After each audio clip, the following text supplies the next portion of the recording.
ஓம் மகா கணபதியை போற்றி. ஓம் நம சிவாய. எல்லோருக்கும் வணக்கம். இன்னைக்கு நம்ம இந்த புத்தகத்துல கொடுத்திருக்கிற பாடல் எண் 85 திருஞான சம்பந்தமூர்த்தி அருளிய நமசிவாய மந்திரத்தோட பெருமை கூறக்கூடிய பாடல். அந்த பாடலுக்கு முன்னாடி அது எப்படி உருவாச்சு நம்ம தெரிஞ்சுக்கலாம். அப்பதான் அந்த பெருமை விளங்கும்.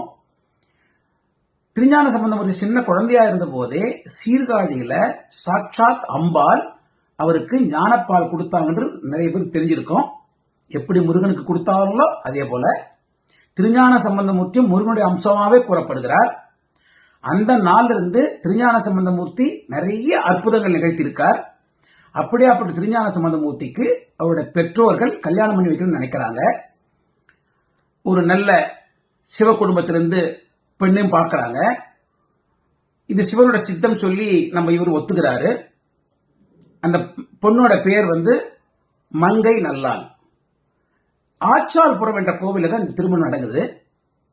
ஆச்சால்புரத்தோட அம்பாள் பெயர் ஆயாள் ஆச்சால் திருநீற்று உமையம்மை. சிவபெருமானோட பேரு சிவலோக தியாகேசர். இதுல நம்ம தெரிஞ்சுக்கலாம் ஆச்சால் ஆயாள் அப்படின்ற வார்த்தைக்கு எவ்வளவு மதிப்பு நம்ம தெரிஞ்சுக்கலாம். இந்த கல்யாணத்துக்கு இன்னும் 3 நாயன்மார்களும் வந்திருக்காங்க. திருமுருக நாயனார் அவர் மாலை கட்டி கொடுத்தார். திரு நீலகண்ட யாழ்ப்பாணார் இசை மீட்டினார். திரு நீல நக்க நாயனார் கல்யாணத்தை நடத்தி வச்சார். இந்த திருமணத்தின் போது அம்பாலே விபூதிய திருநீரை அங்கிருந்த எல்லாருக்கும் கொடுத்தாங்க. பொதுவாகவே நம்ம விபூதி வச்சிருந்தோம்னா நம்ம சொல்லுவோம் நம்மளுக்கு வினைகள்லாம் வேறெடுத்து போகும் அப்படின்னு சொல்லுவோம். அதுவும் அம்பாலே கொடுத்தா அதுக்கு நம்ம சொல்ல வேண்டியதே இல்லை. அங்கிருந்த அத்தனை பேருடைய வினைகளும் தரைமட்டமா வேறெடுக்கப்பட்டது. அதாவது அந்த எல்லா ஆன்மாக்களும் முக்தி அடைவதற்கு தயாராயிடுது. ஆகவே சிவபெருமான் என்ன பண்ணார்? ஜோதி வடிவமா ஆயிட்டார். அந்த ஜோதியில அங்கு கல்யாணத்துக்கு வந்திருந்த அத்தனை பேரும் அந்த 3 நாயன்மார்களும் நம்ம திருஞான சம்பந்த மூர்த்தியும் புதுசா கல்யாணம் பண்ணிட்டு அவருடைய மனைவியும் சேர்ந்து எல்லாரும் அந்த ஜோதியில போய் கலக்குறாங்க. அந்த தருவாயில திருஞான சம்பந்த மூர்த்தி நமசிவாய பதிகம் பாடுறார். 11 பாடல்கள். அதுல ஒரு பாடல் தான் நம்ம இப்ப பார்க்க போறோம். இதுல நம்ம தெரிஞ்சுக்கலாம் அது எவ்வளவு சிறப்பு வாய்ந்த பாடல்னு சொல்லிட்டு. காதலாகி கசிந்து கண்ணீர் மல்கி ஓதுவார் தம்மை நன்னறி குய்ப்பது வேதம் 4 மெய்ப்பொருள் ஆவது நாதன் நாமம் நமசிவாயவே. எப்படி நம்ம நமசிவாய மந்திரத்தை சொல்லணும்?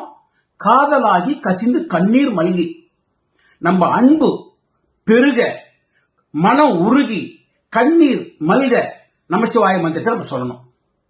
இதேதான் கந்தர் அனுபூதி பாடும்போது கூட முதல் பாடல்ல நம்ம அருணகிரிநாதர் நெஞ்ச கனகல் நெகிழ்ந்துருகன்னு சொல்றார்.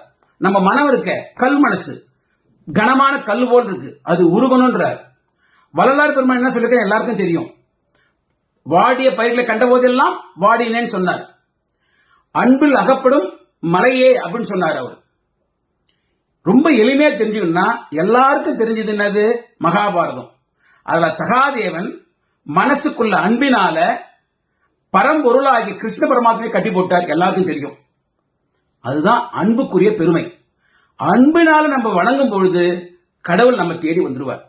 அப்படி அந்த அன்பினால உருகி நமசிவாய மந்திரத்தை நம்ம சொன்னோம்னா அது என்ன பண்ண? நம்மள நன்னறிக்கு செலுத்தும். நன்னறியில கொண்டு போய் நம்மள செலுத்தும். நன்னறின்றது என்னது? நல்ல நெறி, முக்தி அடைவதற்குரிய வழி. அது எப்படியாப்பட்ட மந்திரம்? வேதம் 4 மெய்ப்பொருள் ஆவது. வேதத்தினுடைய மெய்ப்பொருள், வேதத்தினுடைய உண்மை பொருள், அதாவது வேதத்தின் சாராம்சம். வேதமே நமசிவாயம், நமசிவாயமே வேதம். அப்படியாப்பட்ட மந்திரம். அது யாரோட மந்திரம்? நாதன் நாமம் நமசிவாயவே. நாதன், உலகநாதன், உலக தந்தை, உலக தலைவன் சிவபெருமான், அவருடைய நாமம்.